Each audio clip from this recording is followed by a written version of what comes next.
por el tema este de que no guardaba la grabación y demás. Estás muteado, Jorge. Seguís muteado. Estás muteado. ¿Qué hace mute? Bien, empezamos muteados. Ahora nos desmuteamos. Bien. Bienvenido a la siguiente clase. Estoy grabando ya, podemos grabar esta vez. El temita es que no vamos a poder streamear por hoy, después ya lo soluciono en la siguiente clase. En definitiva, Google, si bien tenemos una licencia educativa, Google sacó como 2 versiones de licencia educativa. Hermosamente, Google, gracias, te queremos acá. De la Facu te mandamos saludos y te deseamos mucha felicidad a tu familia. Y entonces, solo los que tienen la Premium pueden streamear. Por ahora podemos grabar, así que vamos con esta hoy. La clase que viene me robo alguna licencia de algún otro lugar. Y a la Argentinian Way. Bien. Qué grave sujeto. Qué grave sujeto, sí. Bien. Perfecto. Bueno, entonces empecemos. Introducción. Léase una vez que ya vimos como 4 modelos supervisados, ¿no? Y uno se está empezando a preguntar, ¿va a haber más modelos? Sí, obviamente va a haber más modelos, siempre va a haber más modelos.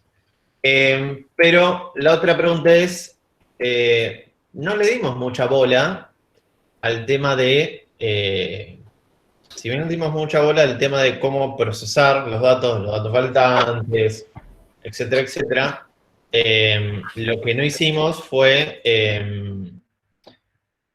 dar mucha bola a cómo evaluar a partir de esos datos a los modelos, ¿sí? Si bien vimos un poquito lo que era accuracy, ¿no?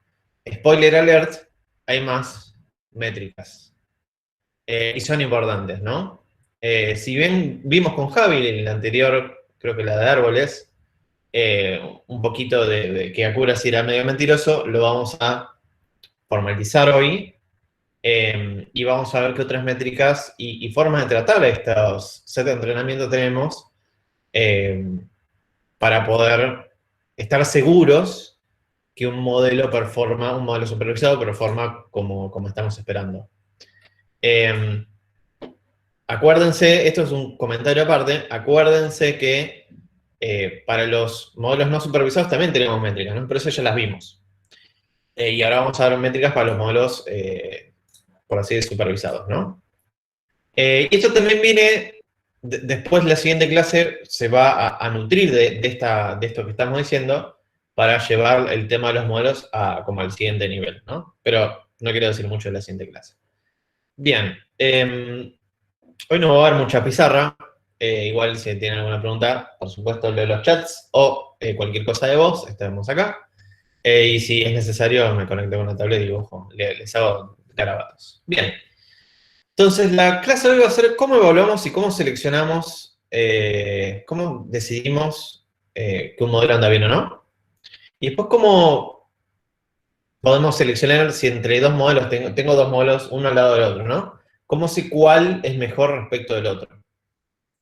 Y vamos a, si bien hay mucha teoría de esto, y excede mucho al curso, y obviamente a esta clase, lo ideal es que salgan de acá sabiendo el A, B y C de evaluación y selección de modelos. Bien, empezamos. La pregunta que empieza todo, obviamente, es ¿cómo sabemos qué tan bueno es nuestro modelo que acabamos de entrenar, ¿no?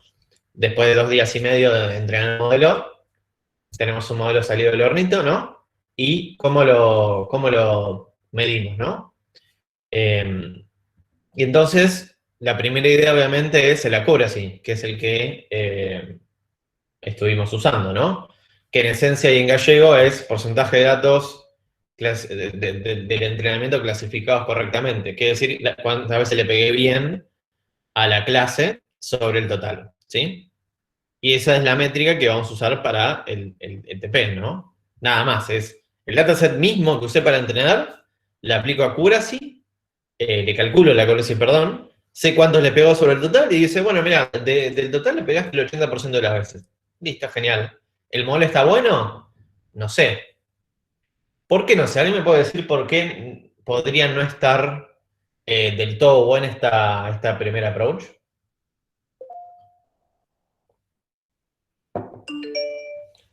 Le estoy preguntando a ustedes. Basado meramente en el número que te da, depende del requerimiento que tengas. Ok. Esa es una buena respuesta, ¿no? Una es, che, pero, viste, vas re contento y decís, no, mirá, mi modelo predice bien el 80% de los casos, pero yo no te pedí que me prediga bien este conjunto de casos, me interesaban estos otros, ¿no? Esa es una. Pero la otra, que es lo que estuvimos viendo y ya tenemos nuestra palabra favorita reutilizada en varias clases, ¿no? Acá Hugo tiró una respuesta que me gusta, que dice, porque puede ajustar bien solo a ese set de datos. Sí. ¿Y cómo puede ajustar brutalmente a ese set de datos? ¿Qué podría estar pasando acá? ¿Vino? Over. Ya, sí. Bien, ya van tres, bien, estoy safe. Bien. Tranquilamente pude haber hecho, por ejemplo, con Javi, ¿no? Un árbol de decisión súper overfiteado, ¿no? Y tener un buen accuracy sobre el set mismo que el árbol está fiteado. Entonces, yo digo, bueno, para este set, que es el mismo que usé para entrenar, yo overfiteé el modelo, tengo una accuracy, no sé, 90 y algo por ciento, ¿viste? Bien, viva la pepa, ¿dónde están mis dólares? Páganme por el modelo, ¿no? ¿Y qué pasaba con el overfitting? ¿Qué problema teníamos con... Yo digo, tomá este modelo, lo overfiteé, y anda bien sobre este dataset. ¿Qué problema tiene? Memoriza. Memoriza. Entonces, anda bien sobre este dataset. Y si te viene otro ejemplo de la vida real que tenés que predecir, ¿qué pasa ahí? Va a salir para cualquier lado. Va a salir para cualquier lado, tal cual. O sea, estamos evaluando un modelo con los mismos sets que lo entrenamos, y si el modelo overfiteó, apenas salgamos de ese conjunto de ejemplos, hace cualquier cosa. Obviamente hay distintos grados de overfitting, no es un binario de sí, overfiteó, no overfiteó, hay distintos pequeños grados, ¿no? Y cualquiera de esos grados daña a la métrica real que queremos hacer, ¿no? De la accuracy. Entonces, no es muy buena idea calcular la accuracy sobre el porcentaje de datos que entrenamos correctamente. ¿Por qué tratamos, por qué en el TP piensan que en una primera instancia les dimos esta forma de medir, a pesar de que ahora estamos diciendo que es lo peor que pueden hacer en la vida? ¿Por qué piensan que medio que los dejamos hacer eso? ¿Alguien puede...? Una es fácil de calcular, sí, me gusta, es fácil para una primera instancia. ¿Y el otro motivo? Hay otro motivo subyacente. Para que lo experimentemos en carne propia. Sí, supongo que un 20% del motivo es ese. Y el otro, no nos tienen fe, metele que hay un 5% que no les tengamos fe, pero hay algo más simple. Si yo, entre comillas, le pedí un modelo simple, le pedimos un modelo muy, muy simple, ¿qué va a pasar? ¿Qué chances hay de que... Ahí está, Juan dice, hay pocas probabilidades de overfitting. ¿Por qué? Porque overfitting es, como por ejemplo en la clase de árboles, es hacer un montón de mini reglas súper específicas para agarrar cada porotito de todos los ejemplos y clasificarlo correctamente. Pero si les digo, che, hace solo 2 particiones o 3, o sea, hace 2 o 3 preguntas en el TP, ¿no? ¿Hay de verdad muchas chances de que hagan overfitting? Y acá dice, Juan dice, baja posibilidad de over. Decí overfitting, no digas over. Over no sé qué significa. Hablé con propiedad, Juan, no, es re bardero. Tal cual. Si tenemos reglas muy simples o tenemos un modelo, comillas, modelo, súper simple, las chances de overfitting son poquitas. Entonces, calcular, esto es medio así a dedómetro, ¿no? Y viene alguien del palo de Machine Learning y nos da con una tabla gigante, ¿no? Pero para una primera aproximación, ¿sí? Así para prototipar, por así decirlo, no es tan malo decir, bueno, si tengo un modelo que hace solo 3 if y lo calculo con un dataset del cual estoy haciendo esos if, no sería tan loco pensar que no va a overfitear mucho porque estoy haciendo unas reglas muy, muy genéricas. Así que, Juan dice, overfitting es muy largo. Es una buena justificación. Bueno, entonces, vamos a ser claros, ¿no? ¿Cómo sabemos que un modelo es simple o no? No lo sabemos, ¿no? Nunca tenemos esa... Yo no puedo meter el dedo en un modelo, probarlo y decir, no, es muy simple, estoy seguro que no va a overfitear. No tenemos ninguna garantía que pase eso, ¿no? Salvo este caso muy particular del TP que le estamos pidiendo un par de reglas muy simples y que estimamos que no va a haber overfitting. Lo vamos a saber después, ¿sí? Vamos a saber de verdad cuánto overfitting pudo haber habido, ¿no? Entonces, como conclusión podemos decir que este primer approach para cualquier modelo, ya sea con un pequeño dejo de inteligencia de modelo, no es una buena práctica, porque nos estamos mintiendo a nosotros mismos. Es como decir que sos bueno en todo y después solo probar las cosas en las que sos bueno, ¿no? No tiene mucho sentido. Estamos sobreestimando, diciendo que tenemos un mejor número del que de verdad es. Bien. Y esto es lo que acabamos de charlar entre nosotros, ¿no? Un modelo, ¿sí? Con 2 dejos de inteligencia podría memorizar todos los casos y tener una accuracy muy alta. Y apenas le pasamos otro dato cualquiera, hace agua. Bien, esto es lo que dije yo también. Ok, entonces, ¿qué tal si agarramos esta idea que no era tan loca de medir accuracy, pero la cambiamos un poquito? ¿Y cómo la cambiamos? Bueno, ¿qué pasa si separamos con un cuchillito, ¿no? Nos dejamos un pequeño tajo al costado, ¿no? Que el modelo jamás va a ver durante su entrenamiento, ¿no? Y después lo usamos cuando cuando vayamos a evaluar el modelo, ¿sí? Entonces, la etapa de la receta mágica del horno es, pongo el modelo a entrenar con 90% de los datos, por ejemplo.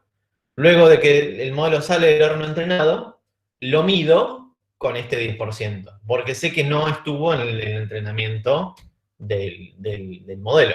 Entonces puedo simular datos nuevos que vinieron de la realidad, entre comillas, para ser testeados. Y entonces, con esta forma, tenemos una manera un poco más robusta, por así decirlo, o más real, de medir la performance, es decir, de medir la accuracy del modelo, ¿sí? Y acá viene un temita de cómo particionar el dataset, ¿no? Y acá es el único área de Machine Learning que somos todos unos pelotudos atómicos y que no sabemos nombrar, tener una forma estándar de nombrar las particiones. Algo tan simple como nombrar qué es cada cosa, ¿no? Eran 3 nombres, no le podían pegar a los 3 nombres. Bueno, re violento estoy, ¿no? Se me acabó el mate, estoy con té, estoy aburrido.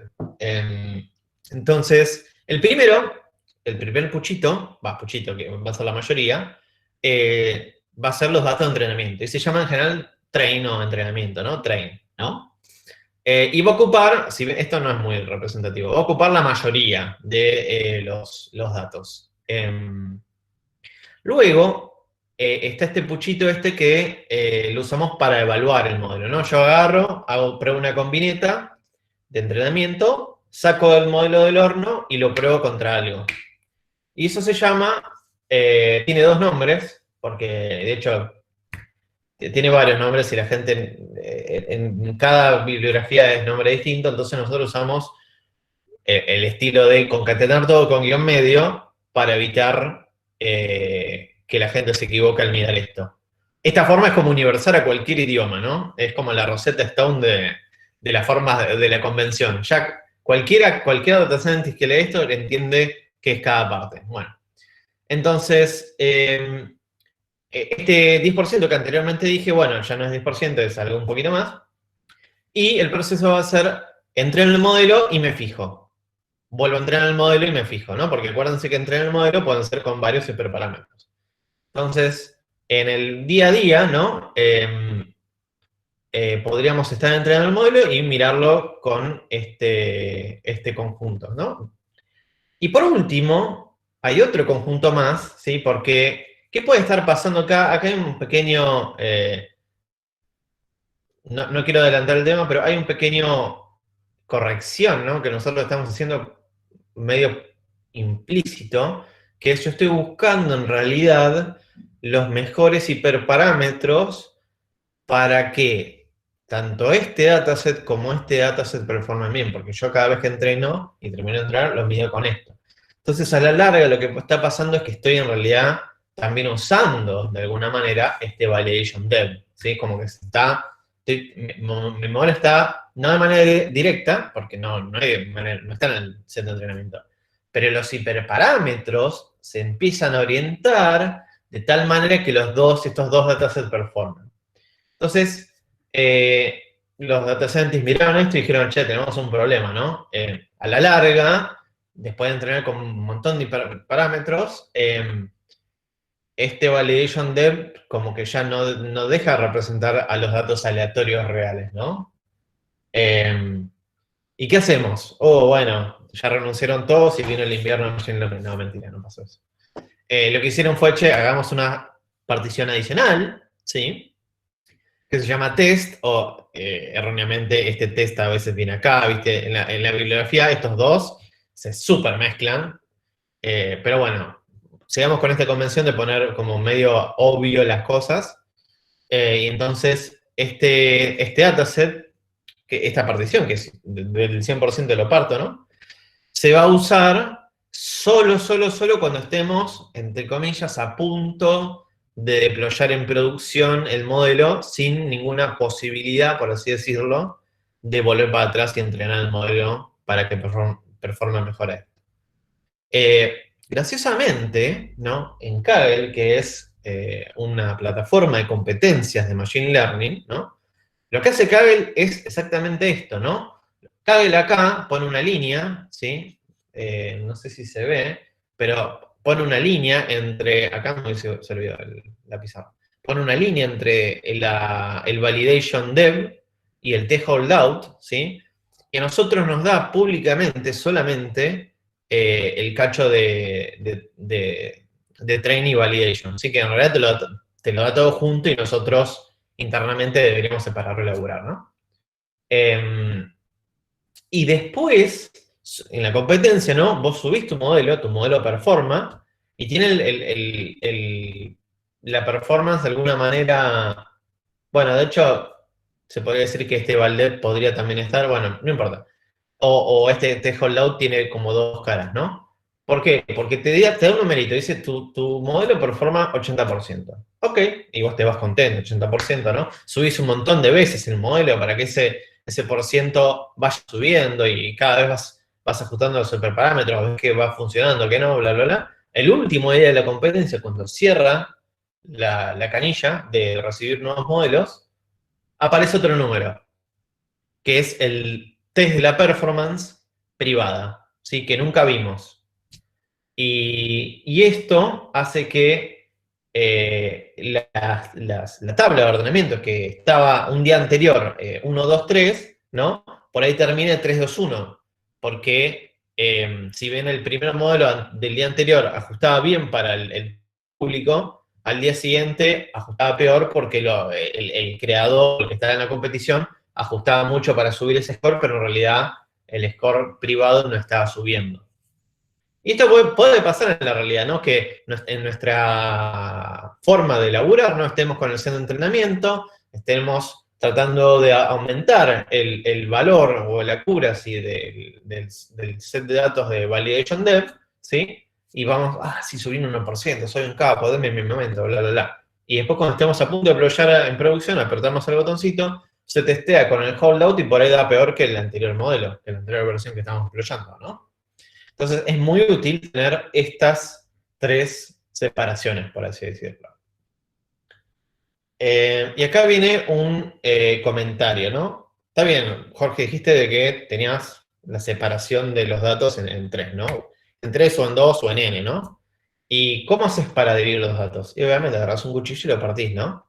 Y acá viene como un warning que pasó miles de millones de veces en miles de millones de proyectos, incluso muchas competencias de Kaggle se vinieron abajo por culpa de esto, y que es, a ver cuántos, ahora puse, no, ahí está, y que es justamente el pipe del agua, data leakage, ¿cómo se llama en español? Contaminación, leakage es pérdida de datos, o pérdida de datos de un lado a otro, ¿no? ¿Y qué quiere decir esto? ¿Alguien puede darme un ejemplo de que yo, por ejemplo, estoy entrenando una tarjeta de... Ahora vamos a un ejemplo simple. Estoy entrenando una tarjeta de crédito para un modelo para predecir fraude en una tarjeta de crédito, ¿sí? Y yo tengo que entrenar mi modelo, ¿no?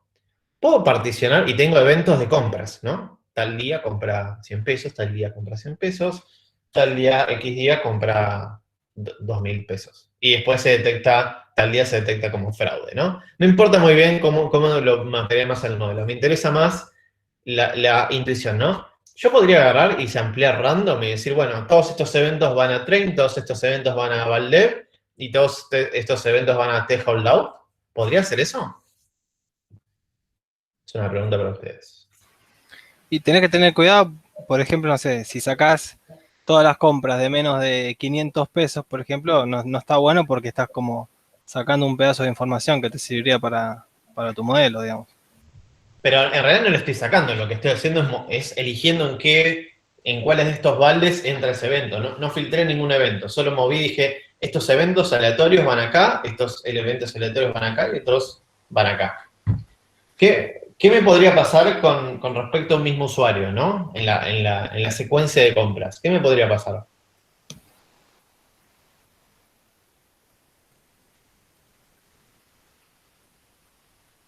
¿Alguien tiene? Por ahí no es tan intuitivo, ahora que lo pienso. ¿Alguien tiene un approach o una intuición de que hay algo raro acá que no me gusta? Partition smell, se podría decir. Bueno, la idea, el problema viene que es, si tengo un usuario, por así decirlo, que estaba en train, y yo lo particiono aleatoriamente, ¿no? Ese mismo usuario podría estar en holdout. Y entonces estoy como de alguna manera contaminando o dándole información, justamente el leakage es de información, o sea, como que si yo particiono aleatoriamente y no particiono por fecha, por así decirlo, diciendo, bueno, en el tren recibiste estos eventos de forma ordenada y después tuviste estos, ¿no? Y entonces los tuviste, o hubo un problema de orden en el particionado, o hubo un problema de que un usuario ya estaba en el tren y ya sabíamos que había fraude, y entonces le pedimos que prediga en el T-Holdout y nos da como fraude y nos da bien. Pero en realidad era que ya sabía que era fraude porque estaba en el tren, ¿no? Ustedes dirían, no, pero qué boludo, ¿cómo va a particionar tan mal para que el mismo usuario esté dos veces en dos particiones distintas, ¿no? ¿Quién haría eso? Bueno, pasa todo el tiempo, ¿no? ¿Eso sería como introducir un sesgo, entonces? ¿Haces un bias de alguna manera? Es como volvés en realidad no sé si es llamarlo sesgo, es como te volvés a mentir a vos mismo originalmente, porque tu T-Holdout, que era el encargado de medir datos reales, se volvió parte de tu train, porque en realidad tu train tenía datos del holdout. Entonces volvés al caso 1 en donde estás entrenando sobre lo mismo, estás midiendo sobre lo mismo que entrenaste, ¿no? Está bien, sí, sí. Como volvemos a base 0. Y la idea de todo esto es tratar de separar los datos realmente. Y entonces hay muchos más ejemplos, pero lo importante es que no haya filtrado de información entre estas entre estas tres cajitas, por así decirlo, o tipos de datasets. Y si no hay una relación de orden y no tenemos problema de usuarios, porque ya no son eventos, sino es una fila entera, y las filas no tienen relación en las otras, sí se puede, samplear aleatoriamente, ¿no? Hasta cierto punto. ¿Por qué? Lo vamos a ver en la práctica, ¿no? Pero el random está bueno, pero como es random me puede pasar que bajo ciertos casos se me cambie, por así decirlo, la distribución de las clases. ¿No? Yo tenía clase A 90%, clase B 10%, yo sampleo random, y por ahí en el sampleo de armar estos dos datasets mucho más chicos, ¿sí? Entre un 10% y 10%, por ahí me queda una distribución distinta, me queda B50 y A50, ¿no? Y yo por ahí no quería medir eso, yo quería medir la distribución real de las clases, ¿no? Porque mi modelo, a mí me interesa que mi modelo prediga sobre la distribución real, no sobre una distinta de la que hay. Y entonces lo vamos a ver en la práctica, pero se puede solucionar esto pidiéndole al particionado que si bien sea random, respete la distribución de las clases. No voy a seguir hablando de esto porque ya lo vemos en la práctica, ¿no? De lo de la sampleando, manteniendo la distribución de las clases. Bien, entonces, también siguiendo con lo anterior, ¿no? Imaginémonos que, obviando o ya dando por sentado el tema de la distribución de las clases que por ahí me quedan mal, ¿no? También me podría quedar mal, ¿no? Cuando estoy sampleando aleatoriamente, que me queden por un lado todos los, ¿cómo se dice? Todos los casos súper difíciles en un lado y los súper fáciles en otro, ¿no? Y entonces por ahí mi modelo llegó, ¿por qué mi modelo nunca entiende nada? Y porque por ahí justo el split que hiciste fue malo, ¿no? Y estamos al horno. Y si yo justo particiono el aleatorio entre train y validation depth, que es el que estoy usando para medir, ¿no? Y de repente, haga lo que haga, siempre me da mal, ¿no? Una es, obviamente, el modelo no está bien formado, lo que sea. Y la otra es que haya particionado mal esto. ¿Qué podríamos hacer? ¿Ustedes qué piensan que podríamos hacer para tratar de evitar el hecho de, particioné mal una vez y justo aleatoriamente me quedó un mal particionado? ¿Qué podríamos hacer? ¿Alguno tiene alguna sugerencia que podríamos tirar, a probar?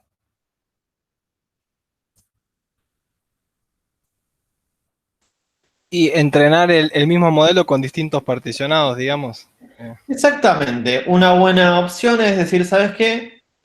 Por ahí justo esta partición, que fue random, ¿no? Aleatoria, me quedó mal. Y si la hago n veces, ¿no? Las chances que todas las veces me salgan mal ya son mucho menores, ¿no? Sería, Dios quiso que no me salga bien el modelo, ¿no? Y entonces, acá viene el tema de K-fold, ¿no? K-fold cross validation, ¿sí? El nombre así súper cheto. Simplemente es agarrar el dataset de train y validation, ¿sí? Y en vez de tomar una vez esa división, tomarla varias veces. Y varias veces, ¿cómo? Bueno, hacete un...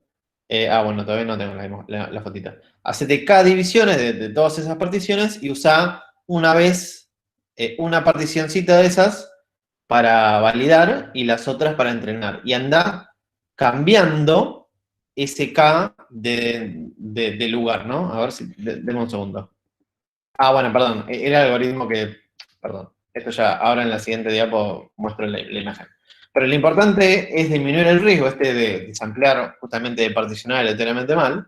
Y el algoritmo es el que estaba diciendo. Desordenamos los datos, separamos en K particioncitas.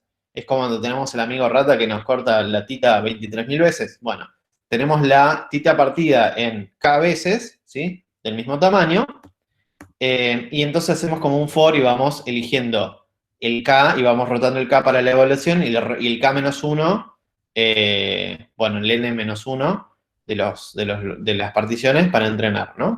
Acá vemos una fotito que para mí queda bastante explícito, por así decirlo, lo que estoy diciendo, ¿no? Agarramos nuestro dataset, lo particionamos en 5, tengo 5 pedacitos de latita, y en la primera pasada hago, bueno, el 1, 2, 3, 4, ustedes para entrenar, 5 mide. Ok. En la siguiente métrica que estoy sacando es, bueno, 1, 2, 3 y 5 vayan a entrenar, o sea, sean usados para entrenar, y 4 mide. Después en la siguiente, 1, 2, 4 y 5 son para entrenar, 3 mide.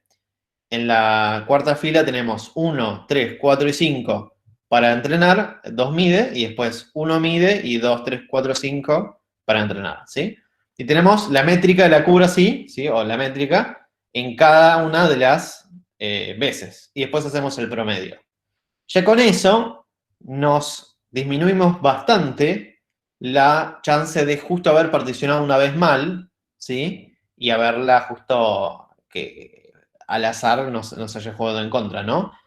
Se pueden intuir, ¿no? Que sin el K-fold es solo una de estos renglones, en donde agarramos un puchito para medir y el resto para entrenar, y con esto lo que hacemos es shifteamos ese puchito que usamos para medir y entrenar, ¿no?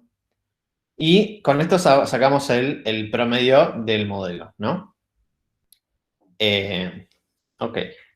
El promedio de la performance, que es bastante fácil, o sea, bastante correcta o estable, por así decirlo, idealmente.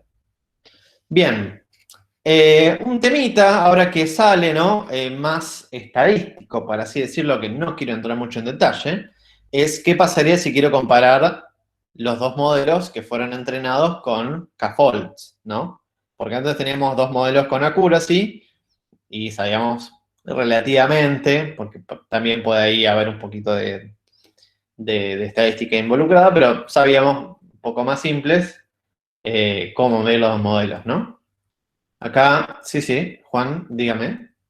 Acá, Sí, porque una pregunta con la partición que hiciste antes. Porque es como que la partición inicial es la misma, después vas shifteando, digamos, lo que usas para validar y lo que usas para entrenar.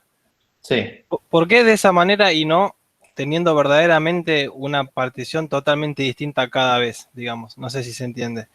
O sea, que lo que hay en cada fold sea efectivamente distinto, totalmente. Vos decís, en vez de ordenar aleatoriamente solo una vez y después particionar, lo decís, bueno, voy a ordenar aleatoriamente cada vez y cada vez dividido por 5 y me quedo uno para medir y los otros para entrenar. Exacto. Sí, tranquilamente podría ser. El temite ahí es que como podría pasar, o sea, estadísticamente creo que por ahí las dos son válidas, por así decirlo. Pero imagínate que acá tenés el punto A, acá, el ejemplo A, en el fold 5. A vos lo que te interesa, entre comillas, saber es la performance de estar seguro que probaste, entre comillas, todos los casos, ¿no? De todo el dataset. Entonces, este fold te garantiza, por así decirlo, que si bien no idealmente, cuasi idealmente, probaste todos los ejemplos al hacer la validación, ¿no? Está bien, está bien. No descartaría que la otra es un approach, sí, es un approach que disminuye el riesgo, sí, pero este en general se usa más porque creo que la ganancia de los dos no son... No, estadísticamente, Javi, ¿vos querés decir algo? Yo creo que estadísticamente no hay una definición si uno es mejor que el otro, pero este se usa un montón. Yo voy a preguntar, porque no sé si entendí la pregunta del todo. Vos lo que decís, Juan, es en vez de tipo hacer la partición en 5 una vez y agarrar una quinta parte de eso para validar y los otros cuatro quintos para entrenar, y en la siguiente vuelta agarrar otro de esos quintos que separaste, es hacer 5 veces la partición en 5 y agarrar unos quintos de cada partición para entrenar. No, creo que él lo que decía es, ¿tenés tus datos de entrenamiento entero? Sí. Lo ordenás random, partís en 5 y haces 4-1, ¿no? Y ahora en vez de shiftear y elegir otra partición, volvé al inicio. Ordená random, partí por 5 y hace 4-1. Está bien, entonces, no sé, ok, más o menos lo mismo que yo decía. Yo ahí lo que voy a decir es, imagínate en el peor de los casos que tenés toda la mala suerte del mundo y siempre elegís la misma parte La para... misma partición.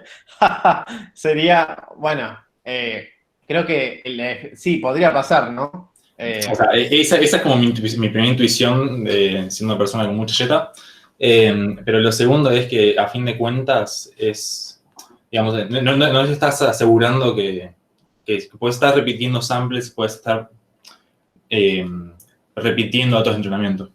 Sí, bueno, es en esencia lo que también Igual- está diciendo que Igual es bastante válido, o sea, podría ser válido. Hay unos esquemas pseudo similares donde haces sampleo con reemplazos, por ejemplo. sí. O sea, eso, la idea de fondo es más o menos similar, me parece. Igual, Javi, probablemente muchos no saben que se amplió con reemplazo, así que Sí. Perdón, dejémoslos así. Digamos que es una buena alternativa. Te podría, como dice Javi, pasar que las 5 veces te quedó la misma distribución, ¿no? Porque es random. Y entonces podrías medir más de todas maneras. Con este más o menos, no es perfecto, ¿no? Pero más o menos te garantiza que estás usando distintos ejemplos de evaluación cada vez. Entonces como que medio que te asegura un poquito más. Gracias, sí, gracias a los dos. Se entendió ahí, Jorge, con lo que dijiste de que vas pasando por todo el dataset, por decirlo de alguna manera. ¿Estás seguro que vas pasando por todo el dataset y lo vas viendo? Genial. Gracias. Por supuesto, cualquier otro que tiene una pregunta, que bienvenida. Bien. Entonces, la pregunta del millón es, bueno, pero en este caso, ¿no? ¿Cuál es mejor, ¿no? Cuando usamos Scaffold. Y entonces, vamos a tirar opciones, ¿no? Que, de vuelta, por ahí para el curso, algunas son, ok, sí, yo con esto es suficiente. Y después viene un estadístico y nos da con un machete mortal, ¿no? Pero bueno, vamos a hacer un promedio, ¿no? La opción 1 es comparar la accuracy, ¿sí? La medida o sea, el promedio de cada modelo. Tengo dos modelos, a los dos les hice Scaffold. Tengo el promedio de todos los Scaffold, como muestra el gráfico anterior, ¿no? Acá dice modelo 2, pero puede ser el mismo modelo, ¿no? Entrenado con... Se dice modelo 2 porque está entrenado con distintos cortes. Tenemos la performance, hicimos el promedio. Entonces ahora tenemos dos modelos, o dos arquitecturas, o lo que sea, entrenados y queremos medirlo. Y tenemos los promedios. Y la primera opción es, bueno, decir, el promedio de uno es mayor que el otro, o viceversa, ¿no? Y ahí ya sabemos cuál modelo usar. Y acá viene un pequeño tema que no me duele un poco entrar en detalle, lo tenemos que decir, pero hasta ahí es como una bandita que hay que decirlo y listo, que es lo de la significancia estadística, es comparar dos promedios, puede no ser del todo correcto, estadísticamente hablando, entonces... porque acá dice podría ser una consecuencia del azar, que justo el promedio de uno dé mejor que el otro, ¿no? Y hay un tema que es de cuánto se puede estar seguros de que un modelo es mejor que el otro, ¿no?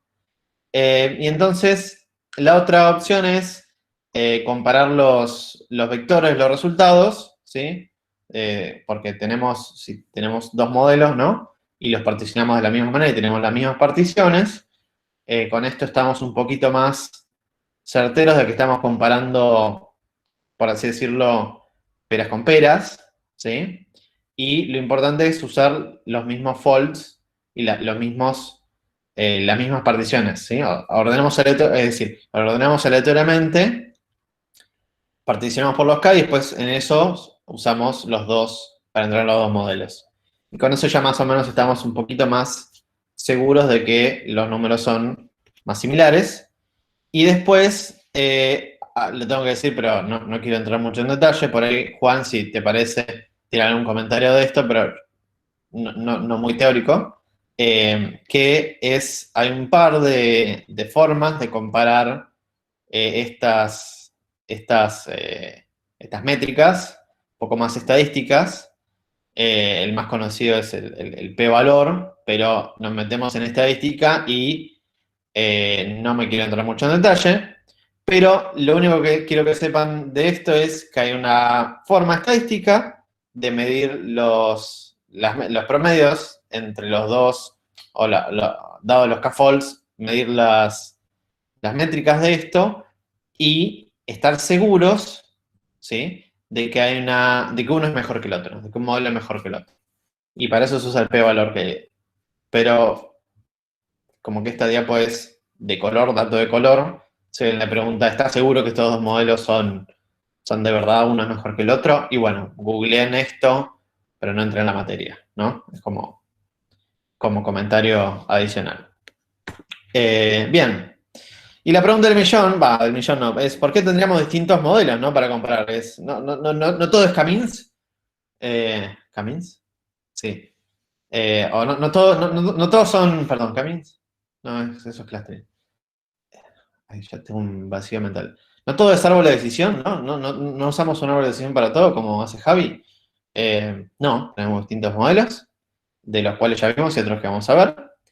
Incluso dentro de esos mismos modelos, tenemos distintos hiperparámetros, los que estuvimos ya viendo, ¿no? Y también hay otro que nadie le da bola, viste, en el mundo de data science, que a mí me desespera, que es los features, el tratamiento que le hago a los features impacta radicalmente, en algunos casos, con la performance del modelo, ¿no? Y entonces los distintos features o distintos tipos de procesado que le hago a los features también tienen que ser considerados a la hora de comparar dos modelos, ¿no? El caso más fácil es, no sé, si relleno los datos faltantes de una manera o si relleno los datos faltantes de otra manera, ¿no? Eso ya te da una idea, que por ahí una forma de rellenar los datos es basura y la otra es da más información. Y la única forma de saber si esto va a funcionar realmente para lo que quiero hacer es compararlo y compararlo con métricas. Y bueno, entonces tenemos estos tres. Y ahora, entonces, Jorge, ¿cómo buscamos la combineta, ¿no? Atributos y algoritmos, y dentro de esos algoritmos, o modelos, dentro de esos modelos, los hiperparámetros, ¿no? Tenemos esas tres variantes que tenemos que ir. Y bueno, vamos a tener que agarramos una combinación y la probamos y nos da un valor, ¿no? Genial. Y la otra es agarrar otra combinación y la probamos y listo. Ok. ¿Y hay una forma más sistemática de probar combinaciones? Sí, hay.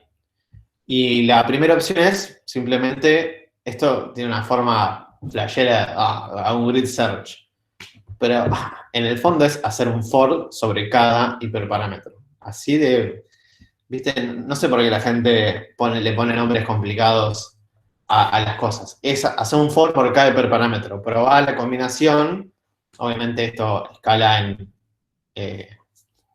como sería, es elevado a cada hiperparámetro es un for más, así que esto, ya que tenemos cuando tenemos, ya no sé, 4 hiperparámetros, ya se empieza a hacer lenta el cálculo, ¿no?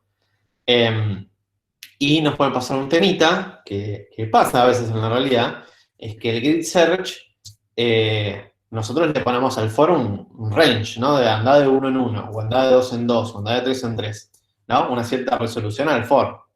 Y lo que puede pasar, como vemos en la figurita acá al costado, en este caso estoy buscando dos hiperparámetros, asumo, acá está asumiendo, por cada puntito esto es, bueno, entrenar un modelo, hacerle k-fold, medir su performance. En la siguiente, bueno, con el parámetro en x en 300 y el y en 0,3, entrenar el modelo y medir la performance. Y así en cada puntito, ¿no? Que es básicamente lo que hice el otro día en Super Vector Machines, donde teníamos un kernel que tenía varios parámetros y después teníamos el SVM que tenía también sus pequeños parámetros, el parámetro C y otros parámetros, y, bueno, el parámetro de qué kernel usar, etc. Y lo único que me queda es hacer un for, ¿viste? Me acuerdo, creo que en el kernel polinómico teníamos varios parámetros, como 4 o 5, y tenía que hacer un for uno abajo del otro. Y lo que puede pasar es que le pifiamos en la resolución de la búsqueda, ¿no? Le pifiamos esto en verdecito acá al costado arriba, a la derecha se podría mirar como la mejor métrica, el mejor accuracy, por así decirlo.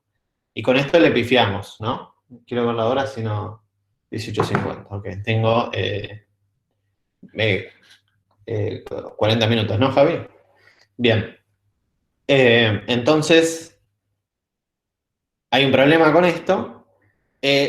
Personalmente, comentario de Jorge, personalmente, acá no somos tan brutos de asumir que un parámetro tiene todo el universo de búsqueda, ¿no? En general nosotros hacemos una pequeña, aplicamos intuición y leemos la documentación y a veces primero se hace una búsqueda muy densa sobre los valores que pensamos que pueden resultar, ¿sí? Aparte de como el primer research puede ser grande, y después el segundo se hacen búsquedas mucho más detalladas sobre las combinaciones, variando pequeñas partes, sobre las combinaciones que nos dieron mejores números. Entonces, como sería un grid search georgiano, donde aplicas un poco de lógica diciendo, che, este hiperparámetro 1 lo varié de 100 a 3000 y no me cambió nada. Entonces le podría bajar un poco la resolución de búsqueda porque no me importa nada. Obviamente tenemos que entender qué algoritmo estamos usando, qué impacta que cambie ese hiperparámetro, ¿no? Por ejemplo, la cantidad de profundidad del árbol, ¿no? Es un feature que impacta bastante. Pero podríamos medio hacia al oeste decir, bueno, voy de 2 en 2 en vez de ir de 1 en 1, ¿no? O al principio voy de 1 a 10, de 1 en 1, y después del 10 puedo ir de 2 en 2. Y después ya del 100 puedo ir de 5 en 5, ¿no? Total, ya relativo a la cantidad de profundidad no es tan loco hacer eso. Entonces es como un grid search, pero con un par de regiones más densas que otras. O sea, estamos optimizando un poco el criterio ahí. Pero en esencia, bueno, grid search es a priori, si no tenemos nada que ya implementado, es el primero que se usa y en general da resultados aceptables con el comentario de que, ojo, te puede pasar esto, que si no tenés en cuenta la resolución de cada hiperparámetro, por ahí le pifiaste al óptimo y te da todo mal, o no te da el óptimo ideal porque lo pasaste de lado. Dijiste, acá esto me dio 1, te pasaste el óptimo y probaste acá y te dio, no sé, también 1. Entonces no te dio bien. Otra opción es hacerlo aleatorio, ¿no? Es probar combinaciones aleatorias. Acá, idealmente, mirá, justo le pegó bien al máximo, ¿no? Obviamente, la lógica implica que a partir del más amplio aleatorio, más chances hay de pegarle al óptimo global. Se usa a veces esto. Yo personalmente lo usé, creo que 0 veces, porque no me gusta tener algo random en mi pipe de entrenamiento, ¿no? En especial porque ya, como en el pipe de entrenamiento, que en general ya muchas de estas cosas se acostumbran a tener en un ciclo de más o menos de entrenamiento deploy automático, idealmente, ¿no? Y la búsqueda de hiperparámetros se hace en general con un grid search, y también podemos mezclar las dos, la opción 1 y la opción 2, ¿no? Para quedarnos con el máximo. Pero honestamente a mí no me gusta tener mucho temas random en el pipe, porque justamente aleatoriamente te puede quedar la combinación peor del planeta y el deploy te sale un modelo malo. Obviamente tenés chequeos y todo, ¿no? Pero te puede pasar. Pero, anyway, es una opción bastante usada. Esos fueron unos comentarios míos que te pueden llegar a pasar. Y después hay un montón de otros algoritmos de búsqueda de hiperparámetros que incluso, graciosamente, hay unos métodos que involucran otros modelos que te ayudan a calcular qué hiperparámetros usar, ¿no? Pero ya esto excede completamente el curso, pero quiero que sepan que existen. No se usan tanto, pero pero están. Algunos son algoritmos como con 2 dedos de frente que dicen, bueno, varié esto y no cambió supongamos, también es como lógica común, ¿no? Varié un poco la variable X, ¿no? Y no cambió mucho la performance. Entonces le puedo bajar un poco la resolución. Y varía otra variable y dice, esta variable hizo que cambie mucho el accuracy de mi modelo. Esta es importante, le voy a poner más resolución. Y así, hay modelos o heurísticas un poquito apenas más elaboradas que esto que también ayudan. Pero no entran en el curso. Pero quiero que sepan que existe. Y ahora, la pregunta del millón, ¿no? Accuracy. ¿Alguien me puede jurar que es la mejor métrica ever de todo el planeta y que nos podemos casar con ella y vivir happily ever after? Quedé medio banana mi comentario. Bueno, quedó muy... que nos podemos casar y ser felices para siempre y comiendo perdices. ¿Es comiendo perdices? No sé. Bueno. ¿Alguien me puede...? Acá medio que lo está tirando el spoiler, ¿no? Que es, ¿en qué casos puede fallar, no? Y acá dice, cuando la distribución de las clases es desigual, ¿no? ¿Pero alguien me explica qué me importa que la distribución de las clases sea desigual? O sea, ¿qué me importa que hace el 80% y ves el 20%?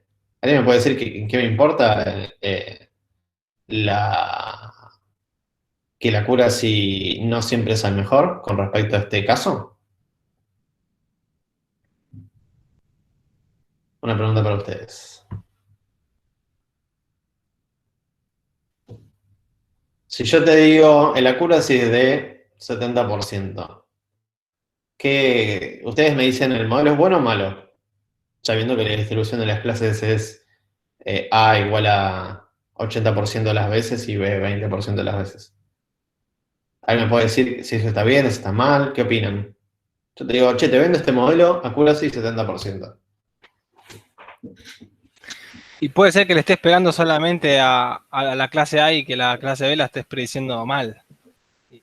Claro, yo te podría vender un modelo que tiene un hardcode adentro que hago return A y yo te lo mido con el dataset y de hecho va a tener no 70, va a tener 80% de accuracy, ¿no? Porque si para cualquier cosa que venga, yo te digo A, le vas a pegar el 80% de las veces. Es como predecir el partido, no sé, dígame un equipo malo y un equipo bueno. No sé fútbol.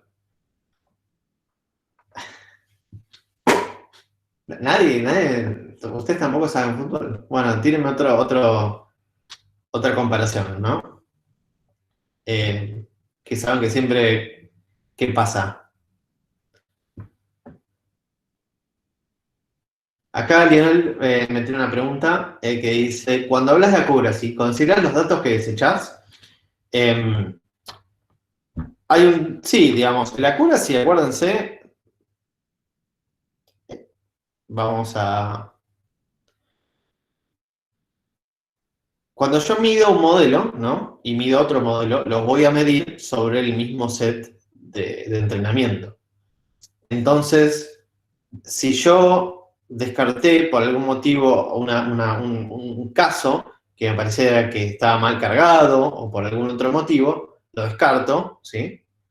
Después, todos los modelos van a seguir siendo medidos sobre estas filas, por así decirlo, filtradas, o que estoy seguro que están bien cargadas. Todos los modelos se van a medir sobre eso. Entonces, si yo tengo un número, ese número me va a permitir comparar los dos modelos. Y, Lionel, sigo sin entender tu pregunta. ¿A qué te referís con falsos negativos?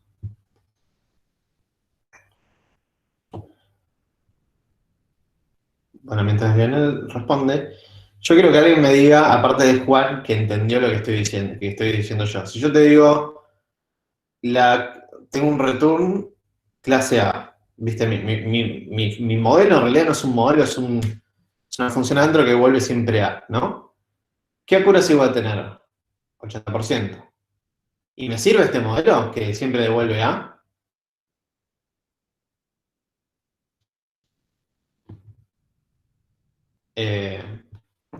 ¿Estoy hablando solo acá? Acá, Bautista dice no.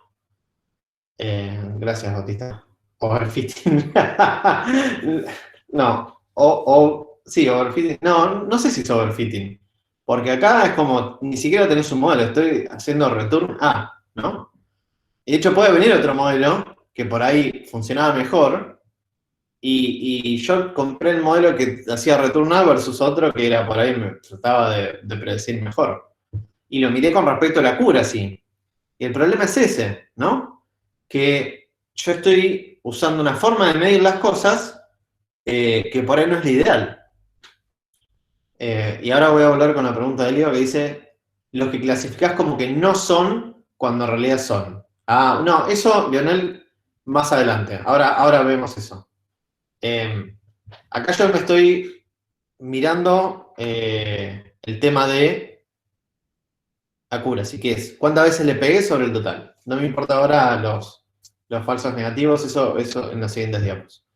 Ahora quiero que, digamos, todo el mundo me siga en ¿no? En esto que es bastante clave para entender esto. Si yo tengo un modelo que devuelve siempre A y lo mido con este dataset que dice 80%, que en mi dataset de validación, ¿no? Tiene 80%, yo lo mido, le hago un value counts y me dice, en mi ground truth, me dice que el 80% de las veces es A y el 20% de las veces es B, ¿no? Yo mido este modelo y me da 80% de accuracy. Pero es una mentira total, porque no es que anda bien. Si tiene un return solamente adentro, no es un modelo, ¿sí? Me estafaron, ¿no? Y entonces ese es uno. Cuando tenemos clases desiguales, el accuracy puede no ser la forma de medir más correcta. Y la segunda, que ya algunos compañeros dijeron, un compañero no sé si dijo en varias tiempos atrás, es cuando las clases, por así decirlo, no nos interesan por igual, ¿no? Por ejemplo, acá dice Hugo, pero en ese caso la precision para la clase B es 0.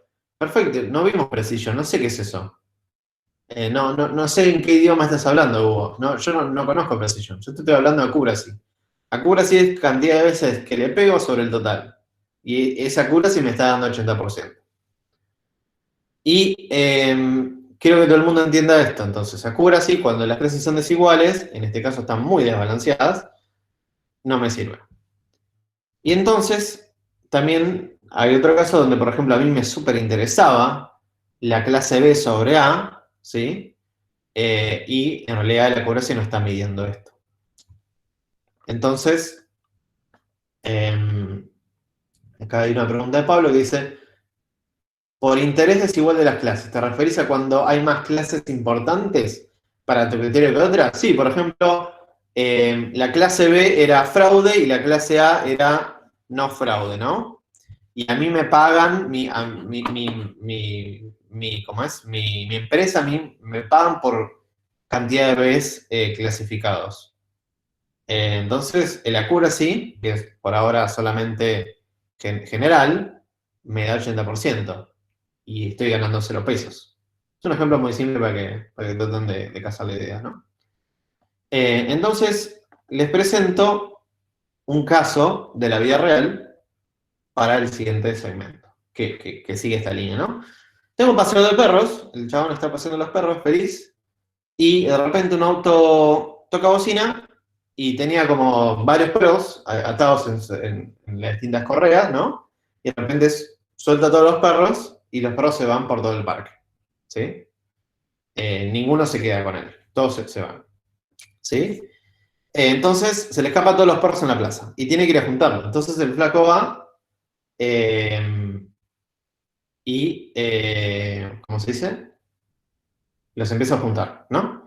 Pero en la plaza no solo hay sus perros, sino que hay los perros de otras personas que sacaron a pasear, ¿no? Obviamente todos estamos con barbijo.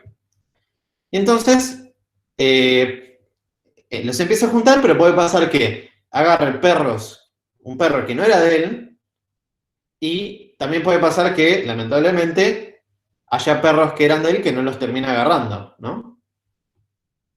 Pueden pasar las dos cosas, agarrar perros que no eran de él y que no termina agarrando todos sus perros.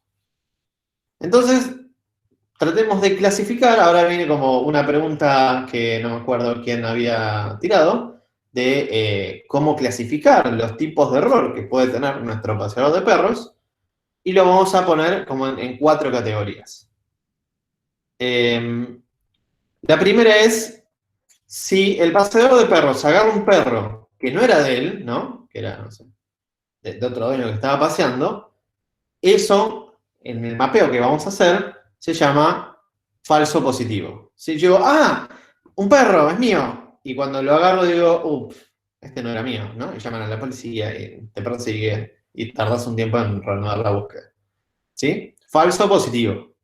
Yo agarré algo pensando que de verdad era mío, o sea, que de verdad era positivo, que eran de los míos, y no era. Falso positivo. Después también tenemos otro caso, ¿no? Que agarra un perro que era originalmente de él. O sea, Firulais, que lo estaba paseando, que era el mío originalmente, que de la dueña del octavo B, lo agarro, sí es Firulais, perfecto. Entonces, a fe, tengo, esa dueña al menos no me va a ir a buscar con un fusil a preguntarme dónde está el perro, ¿no? Entonces, esto lo mapeamos en true positive, es verdadero positivo. Yo dije que este era positivo, lo agarro, lo miro y era verdaderamente positivo, entonces, listo, un perro menos que ir a buscar. Después tenemos otro caso, que es, lamentablemente, no agarro un perro que era originalmente él, ¿no? Tenía 100 perros y termina con, de los 100 perros originales, termina solo con, no sé, 90 perros originales. Entonces se le fueron 10 perros originales de él, ¿no? Y esto lo mapeamos como false negative, ¿sí? Es como decir, ese perro no es mío, pero en realidad era de él, ¿sí? Y por último tenemos el otro caso que es no agarrar un perro que no era de él, ¿sí? Como decir, ese perro no es mío y de verdad que no era de sus perros originales. Eso se llama true negative, ¿sí? Entonces, ahora recuerden o traten de mapear en su cabeza esta convención, pueden escribirse en la mano, ¿no? Falso positivo, verdadero positivo, falso negativo y verdadero negativo, ¿sí? Falso positivo es, pensé que nuestra relación funcionaba, pero no. True positive es, pensé que nuestra relación funcionaba y funcionó. Falso negativo es, pensé que nuestra relación no funcionaba y de verdad y hubiese funcionado. Y true negativo es, pensé que nuestra relación no iba a funcionar y evidentemente no iba a funcionar, ¿sí? Ahí lo mapeé con otro caso de las relaciones. Espero que se haya entendido. Si hay alguna pregunta de este mapeo, por favor, hable ahora, ¿sí? Parte de esto ser interactivo es que hay una ida y vuelta, ¿no? Así que, en vez de ser un video de YouTube, que hay varios que están viendo el video de YouTube, les mando un saludo, besos. A los otros que están acá, pregúntenme lo que quieran, estoy acá, soy de verdad, ¿viste? No soy un algoritmo de Machine Learning que voy a ser fácilmente reemplazado en un par de años. No hay streaming, Fernando, lamentablemente. Ahora Marpelo con testigos de COVID, muy bueno. Ahora lo voy a... muy buena. ¿Sabes qué? Podría ser un caso de parcial, ahora que bien Bautista, ahora todos tipo, Bautista, ¿no? Pablo dice, se entendió perfectamente, gracias Pablo, se aprecia el comentario. A los que no entendieron, por favor, díganme, porque somos 22, obviamente no todos entienden de la misma forma que explico y tengo que buscar otra forma de explicar lo mismo. Bien, si se entendió el mapeo, que igual lo vamos a repasar las veces que necesiten y para otras cosas también, vamos a continuar con el segmento, ¿no? Y ahora otro caso que me tocó ayudar una vez, que es un caso real, ¿no? Que se usa un montón, que es detectar deslizamientos de tierra mediante las fotos de Google Maps, que son una porquería. Las fotos de Google Maps no son una porquería, son gratis. Así que si vienen arriba no hay que criticar. Pero digamos que las fotos de Google Maps son complicaditas, ¿no? Tenés la misma posición geográfica, la tenés de día y de noche, tenés nubes y no nubes, tenés un montón de cosas. Y había creo que era un trabajo de maestría, que Jorge, dame una mano, tipo, tirame por dónde hay que ir, ¿no? Porque tengo 2 problemas, Jorge, me dice. ¿Qué problema tenés? Estás haciendo una tesis recopada. Debería ser feliz. No, tengo un problema. Mirá. Tengo como para esta tesis tengo 2 clientes. por un lado, tengo un cliente que es la compañía de seguros, ¿sí? Que quiere detectar si hay posibilidad de derrumbe, o en realidad, vamos a ser correctos. Entonces, esto detecta, no es si detecta si hay posibilidad, sino que detecta si ocurrió el derrumbe o no. Se fija la moto, como vemos acá, a la moto. La foto se fija el 15 de septiembre, después se fija el 18, hace la comparación y hay un booleano que dice hubo derrumbe o no. Obviamente, en general, acá no le den mucha bola al mapa, es como, eso es un feature súper más elaborado que es dónde hubo el derrumbe. Pero acá es 2 fotos antes después y dice hubo derrumbe o no hubo derrumbe, ¿no? Y lo que le interesa a la compañía de seguros es detectar todos los lugares donde pudo haber habido un derrumbe, ¿sí? Mirando las 2 fotos, decime, mira, no me importa si me traes falsos positivos. Ahí ya, que alguien me diga que es un falso positivo en este caso. Los espero así sentados. Decir que Sería hubo derrumbe. decirte que va a haber un derrumbe y que no haya derrumbe, digamos. Excelente Juan, excelente Pablo, excelente Hugo. Bien, falso positivo. Y sabes que a la compañía de seguros no le interesan mucho los falsos positivos. Obviamente hay un cierto margen, ¿no? Pero dice, ¿sabes qué? Si me tenés que dar un par de falsos positivos, te perdono, no me importa. ¿Por qué? Porque a mí me interesa lo contrario, tener como un check donde si un cliente mío está cerca de donde hubo derrumbes, yo tomo eso como zona de derrumbes y le cobro más o no le doy el seguro, ¿sí? Porque a mí me interesa es... tal, ahí dice, Juan, total, ya le cobra más al cliente. Exactamente. Esto ocurre, ¿no? Pero en mi defensa ocurre bastante bien porque las compañías de seguros en general antes te cobraban de más por todo y ahora te cobran más localmente según la zona de riesgo. Entonces, al cliente de vuelta entonces lo mapeamos y nos dicen, nos interesa más detectar cualquier derrumbe sin importar que podamos equivocarnos en detectar erróneamente derrumbes que nunca ocurrieron. Entonces lo mapeamos a lo que no me dice Rico filmando cheques. Tal cual, Pablo. Es una buena metáfora. Y lo mapeamos al caso de los boxitos y entonces quieren los true positive y no les importa que tengamos un false positive, ¿no? Ahora vamos al otro lado. Tenemos para el mismo caso un cliente que es un científico que quiere usar nuestro modelo para armar un modelo todavía más power, ¿no? Y para eso, para cada lugar que el modelo le dice tenés que, acá hay un derrumbe, el flaco tiene que ir, o la flaca, tiene que ir y estar como 30 minutos a mano mirando si de verdad o no hubo un derrumbe y agregarlo a su dataset o no, ¿sí? Entonces, en este caso dice, nos interesa detectar solamente los derrumbes que verdaderamente ocurrieron. No me importa de lado si dejas derrumbes ocurridos, ¿sí? Y entonces esto lo mapeamos a no quieren falsos positivos, no quieren. Y están dispuestos a desperdiciar true positive, ¿sí? Entonces es impresionante. Para un mismo dataset, para un mismo modelo, tenemos 2 clientes que uno me pide algo ligeramente distinto del otro, con respecto a los true positive y los false positive, ¿no? Y esto con Accore si estamos al horno, ¿no? No hay chance que esto funcione. Entonces, acá viene un poquito lo que es la matriz de confusión, que es una forma de mirar este mapeo que hicimos anteriormente, y se usa un montón, yo en el laburo lo uso un montón en la matriz de confusión, porque una vez que ya te acostumbraste a la formita, ¿no? Tenemos, por un lado, como en el eje X, perdón, en las filas, ¿no? Tenemos el valor real, entonces, si hubo un derrumbe real y en el eje y lo predijo correctamente, es un true positive. Si hubo un derrumbe real y no lo predijo, entonces, predijo, o el modelo dijo que no había un derrumbe ahí, es un falso negativo, ¿no? Porque dijo, no hay un derrumbe y tipo, no, sí había un derrumbe, boludo. Falso negativo. Y al mismo tiempo tenemos, ¿se me ve bien? Porque es que se me rompió la pantalla, Rafael. Sí, se me ve bien. No sé por qué, demos un segundo. No quería hacer esto.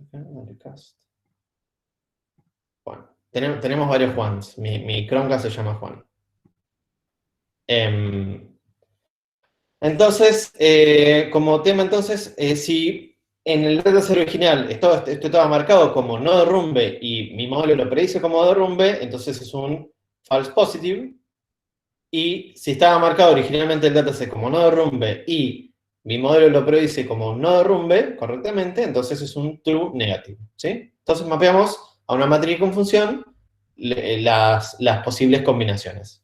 Para un caso binario, ¿no? Derrumbe, no derrumbe. Y acá vienen las dos métricas bastante bonitas que se llaman precision y recall, que vienen también como de mano de nuestros clientes, ¿no? Y la precision se escribe, o sea, esta es la cuentita, que es la cantidad de true positives dividido el total de positivos que dijo mi modelo que había. Y esto junta los verdaderos positivos y también junta los positivos que le pifió. Diciendo, acuérdense, false positive es los positivos que dije que eran, pero que no eran, ¿no? Y eso da un porcentaje. Y lo podemos mapear intuitivamente es del porcentaje de los derrumbes detectados, qué porcentaje son realmente los derrumbes, ¿no? Después tenemos otra métrica que es recall, que mapeamos, si quieren, al tema de los perros, ¿no? ¿Cuántos pude conseguir de los que se me escaparon, ¿no? Es como cuántos pude recolectar de los que están en el parque. O cuántos pude recolectar de los que estaban en el derrumbe, ¿no? Entonces, de los derrumbes que ocurrieron en la vida real, ¿no? O en mi dataset se podría decir de validación, ¿qué porcentaje pudimos detectar correctamente, ¿no? Y tenemos estas dos cosas. Ven, acá Juan me dice, se escribe precision y recall. Soy un asqueroso escribiendo yo, así que obviamente esto tiene falta de ortografía, después Juan lo corrigen. Porque yo no sé escribir. Sé programar, no sé escribir. Demándenme. Entonces, tenemos estas dos métricas, ¿sí? Gracias, Hugo, por el comentario. Me encanta que... voy a poner más falta de ortografía para que como que se mantengan abiertos.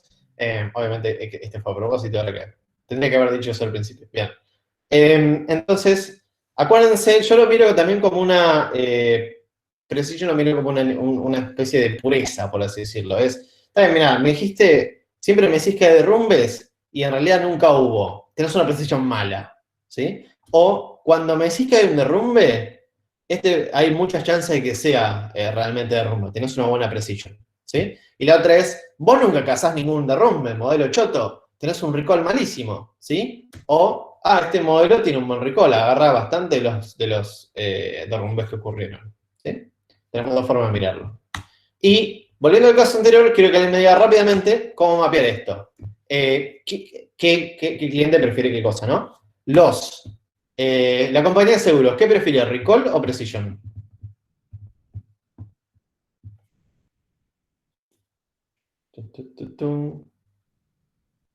La compañía de seguros, ¿qué prefiere, recall o precision? ¿Alguien puede arriesgar? Acá Bautista dice precision. ¿Estás seguro, Bautista, de esa decisión? Precision es, si me decís que hay un derrumbe, tenés que estar muy, muy seguro que es un derrumbe. Eso es tener buena precision. El cliente, la compañía de seguros es... a ver, ¿dónde estaba acá? La compañía de seguros. Nos interesa detectar cualquier derrumbe sin importar que podamos equivocarnos en detectar erróneamente derrumbes que nunca ocurrieron. Esta compañía de seguros, ¿qué quiere? ¿Más precision o más recall?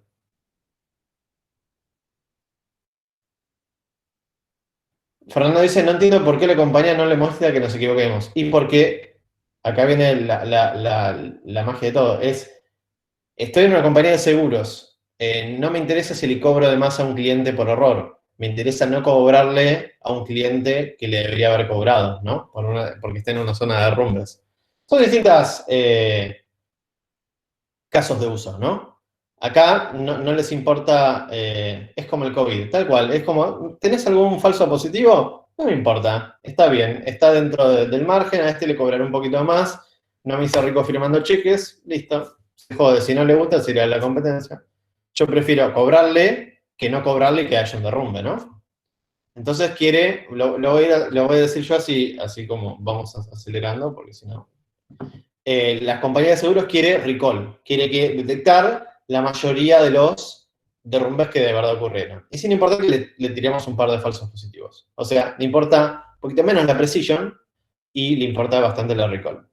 Al mismo tiempo, el científico que recolecta los datos es, mirá, si me traes un derrumbe, si me decís que algo es un derrumbe, más vale que sea un derrumbe, ¿sí? Y no me interesa si le pifiás si tenés algún, si le pifiás algún derrumbe, ¿sí? O sea, si no detectás algún derrumbe. ¿Por qué? Porque a mí me cuesta mucho fijarme después a mano cada uno de los derrumbes que detectaste, ¿sí? Y total, para mi modelo, yo estoy juntando datos, ¿no? Pero quiero ser eficiente en mi trabajo. Entonces, acá, el científico de datos quiere mucha precisión y el recall como medio te lo deja que baile. Total, no le importa mucho. Entonces, tenemos esto, y ahí ya pudimos mapear el problema de qué es precision y qué es recall para el mismo caso. Y entonces, la compañía de seguros quiere recall, porque no quieren perder en ningún caso, y el cliente y el científico de datos quiere precision, porque no quieren perder tiempo en casos falsos. Y rápido preguntas, bueno, ya acá vamos a... lo voy a decir yo. ¿Qué se prefiere en cada caso? ¿Precision o recall? Voy a dar otros ejemplos, ¿no? Para la tarjeta de crédito, detectando posibles fraudes, ¿no? Acá por ahí, a mí me ha pasado, ¿no? Por ahí la tarjeta quiere un poquito de recall, porque a lo sumo, si es un falso positivo, te llaman, confirman que las compras fueron correctas y listo. Obviamente, no estoy diciendo que puede tener una precisión desastrosa, ¿no? Pero quieren detectar los fraudes, le importa bastante el recall. Al mismo tiempo, por ejemplo, un identificador dactilar de seguridad, ¿no?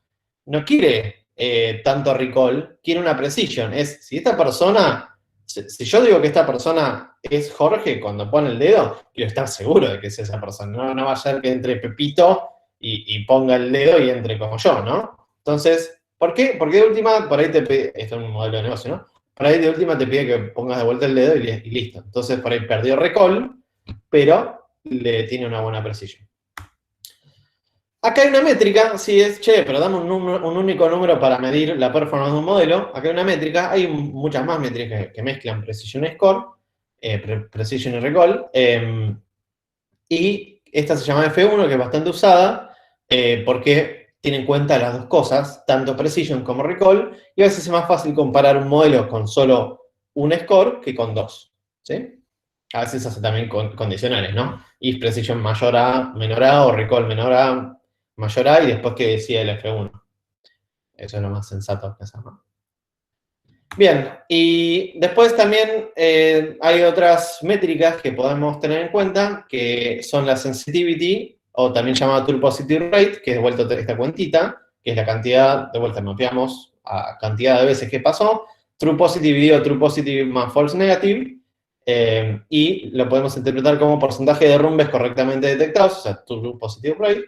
Y tenemos el True Negative Rate o Specificity, que es porcentaje de no derrumbes correctamente detectados, ¿sí? Es True Negative dividido True Negative más los False Positive. ¿Para qué me sirven estos dos? Bueno, con estos dos ploteamos, ¿sí? En estos ejes, el False Positive Rate y el True Positive Rate, ¿sí? Y la mayoría de los modelos devuelve un umbral, o sea, un score que dice qué tan probable es que sea una clase o la otra, ¿no? Y lo que vamos a hacer es variar el umbral de detección, y variando el umbral vamos a ir cambiando esta curva. Lo vamos a ver más en la práctica, ¿no? Esta curva, pero lo importante de entender esta curva es, Si es una línea en diagonal, es lo mismo que hacer clasificaciones random. Y si llega a 1 acá arriba, o sea, como que tiene un triángulo, una recta así, que es casi imposible, ¿no? Tenemos un clasificador perfecto. Y la mayoría son clasificadores que oscilan en esto, ¿no? Como comentario adicional, el área bajo la curva, porque tenemos una recta y podemos sacarle el área bajo la curva. Perdón, no tenemos una recta, tenemos una curva. Le calculamos el área y va entre 0 y 1, ¿sí? Y el área bajo la curva de este triángulo es 0,5, ¿no? Y lo ideal es que los modelos sean mejores que 0,5, entonces tengo un área bajo la curva más grande porque toda esta parte es área adicional, ¿no? Es un comentario. Y si me da 0 el área, te renuncias, no sos apto para data science, ¿no? Si te da 0 el área, quiere decir que tenemos una línea acá abajo, que tenemos un true positive rate 0. ¿Qué es true positive rate 0? Que no tenés este número, los true positive te da 0, no tenés ningún true real. O sea, si te da 0 el área, sos el mejor data scientist porque tenés el clasificador perfecto. 1 menos tu clasificador. Claro. A eso apuntaba. Claro, si te das 0, lo que pasa es que estás prediciendo todo exactamente al revés. Entonces, el hack es tipo invertir las predicciones. Sí, 1 menos tu clasificador es la mejor, sí. Pero si te da 0 también podría ser... No, bueno, también yo estaba pensando en forma de punto. Y el false positive rate te tendría que dar... Bueno, ahora no lo sé pensar. Está bien, estaba pensando en un punto. Está bien. Sí, obviamente, es lo que dice Jenny Javi. Después, para las matrices de confusión, la habíamos dicho que era binaria, la que vimos, ¿no? De derrumbe no derrumbe. Pero se usa para muchas clases. Entonces tenemos una clasificación de varias clases y tenemos una matriz de confusión de varios lados. Esto también se usa mucho. Y acá calculamos la precisión y la recall de una manera bastante similar a lo anterior, ¿sí? En el cual la diagonal es la correcta, ¿no? Si era una manzana y lo predigo una manzana, tenemos como que está verde. Pero si era una manzana y predigo que eso es una naranja, es una mala clasificación, ¿sí? Y tenemos todos los que están en esta línea son casos que yo predije que era otra cosa y que no eran manzanas. Es decir, o sea, casos que eran manzanas, pero dije, era una manzana en realidad, pero dije, no, vos sos una naranja, o sos una oliva, o sos una pera, ¿no? Entonces, ahora, podemos recalcular la precision y la recall teniendo en cuenta más de una clase, o más de una clase binaria, ¿no? Y en este caso, yo lo veo como filas y columnas, ¿no? Para la precision es las veces que yo dije que era manzana y era manzana verdaderamente, sobre el true positive, que era manzana, ¿sí? Y después cuando predigo que el positive ahora es que digo, vos sos manzana, en realidad era otra cosa, ¿no? Y entonces toda la columna es todas las veces que yo dije que esto era manzana, pero que en realidad era otra cosa. Entonces la columna es todo lo que va acá en la división, ¿sí? Las veces que era una naranja, pero que dije que era una manzana, las veces que era una oliva, pero que dije que era una manzana, y las veces que era una pera, pero dije que era una manzana.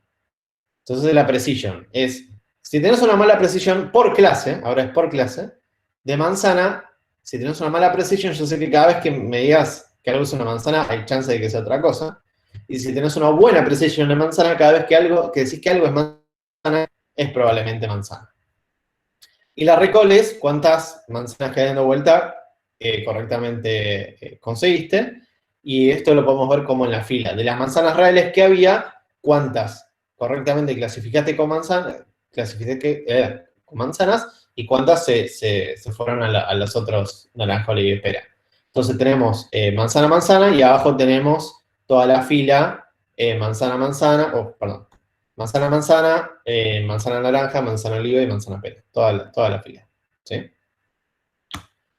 Este es el resumen. ¿Qué vimos hoy? Validación cruzada con K-fold, ¿sí? Acuérdense de las particiones.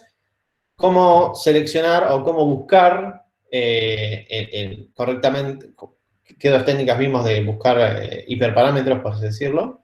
Grid search y random search. Cómo evaluamos los modelos. El accuracy, dijimos que, ok, tenemos una y después empezamos a quedarnos cortos con solamente la accuracy. Y nos metimos con la matriz de confusión, el true positive, el false positive, el true negative, el false negative. Los metimos en la matriz de confusión. A partir de eso también, bueno, a partir de eso, en paralelo, calculamos ahora la precision y la recall y el F1 que mezcla las dos, ¿sí? Para tener un solo único número. Después dijimos que era sensibilidad y especificidad, que era true positive rate y false positive rate. Con esos dos ploteamos la curva ROC y con la curva ploteamos el área bajo la curva. Bien, ¿alguna pregunta de lo que vimos hoy en la teórica?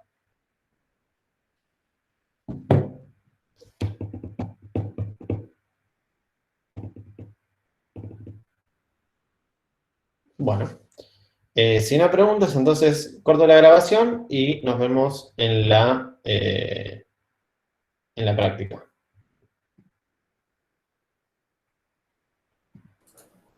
Espero que se grabe.